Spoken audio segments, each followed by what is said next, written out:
کا میں جواب دوں گا۔ دوسرا دن آیا، یہ لوگ نبی کے دروازے پر پہنچے، نعرہ لگانے لگے، اخرج الینا یا محمد، باہر تشریف لائیے، ہمارے سوالوں کا جواب دیجیے۔ اللہ کے نبی جبریل امی کے انتظار میں، جبریل آئے سوالوں کا جواب لائے، مگر جبریل سوالوں کا جواب نہیں لائے۔ نبی تو اللہ کی مرضی سے بولتا، اللہ کے حکم کے بغیر نبی نہیں بولتا۔ تیسرا دن گزرا، چوتھا دن گزرا، 10 دن گزر گئے، روز دروازے پر آ کر نعرہ لگاتے، اخرج الینا یا محمد، باہر تشریف لائیے، ہمارے سوالوں کا جواب دیجیے۔ مگر اللہ کے نبی پست آواز میں فرماتے، جاؤ کل آئندہ میں ان سوالوں کا جواب دوں۔ 40 دن گزر گئے، اسی بے قراری بے کیفی میں اللہ کے نبی جبریل کی آمد کا انتظار کر رہے ہیں، مگر حضرت جبرائیل ہے جو آسمان پر ٹکے ہوئے ہیں، اللہ کے نبی کے پاس نہیں آتے۔ 40 دن گزرنے کے بعد قرآن کی یہ آیت ہوئی، اللہ نے اس سورت کی آیتوں کو نازل فرمایا۔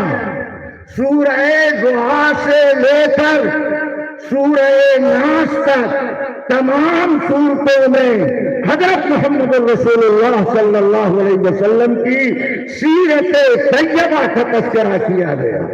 دراصل وہ جواب ہے حضرت عائشہ صدیقۃ الکبریٰ رضی اللہ تعالی عنہا کا۔ ان سے سوال کیا گیا تھا نبی کے اخلاق کیا، تو آپ نے جواباً فرمایا کان خلقہ القرآن۔ اگر نبی کے اخلاق جاننا ہے، نبی کے حالات جاننا ہے، نبی کی سیرت جاننی ہے، نبی کا قول، نبی کا فعل، نبی کی گفتار، نبی کی رفتار، نبی کی نشست و برخاست جاننا ہے تو پڑھو قرآن۔ اللہ فرماتا ہے والضحیٰ واللیل اذا سجى، قسم ہے وقت چاشت کی، واللیل اذا سجى، اور قسم ہے رات کی جب چھا جائے۔ یہاں 3 باتیں قابل غور ہے، دھیان سے سنو۔ ہم بھارتی کی بات نہیں بول رہے، ذمہ داری کی بات کہہ رہے ہیں۔ یہاں 3 باتیں قابل توجہ ہیں۔ پہلی بات، اللہ نے قسم کھائی، والضحیٰ قسم ہے وقت چاشت کی، واللیل اذا سجى، اور قسم ہے رات کی جب چھا جائے۔ تو پہلا سوال، اللہ کو قسم کھانے کی کیا ضرورت؟ اللہ کی ہر بات بغیر قسم کے قابل اعتبار۔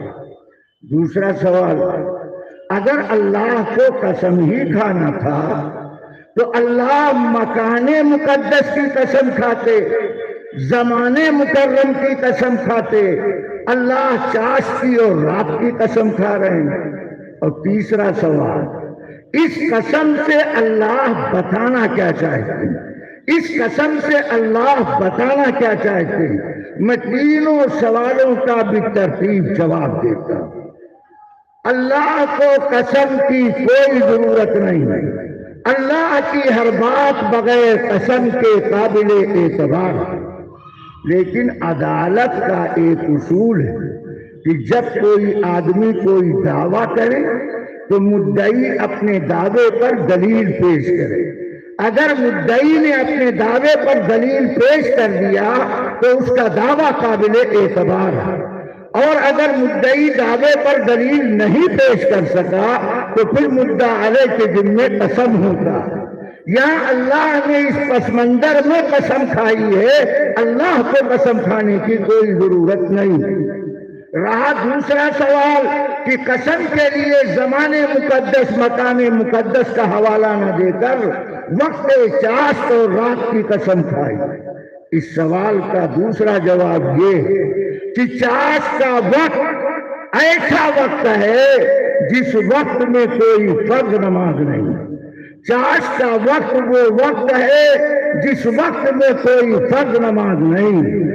جو لوگ فاقہ مستی کی شکایت کرتے ہیں، تنگ دستی کی شکایت کرتے ہیں کہ ہمارا کاروبار چلتا نہیں،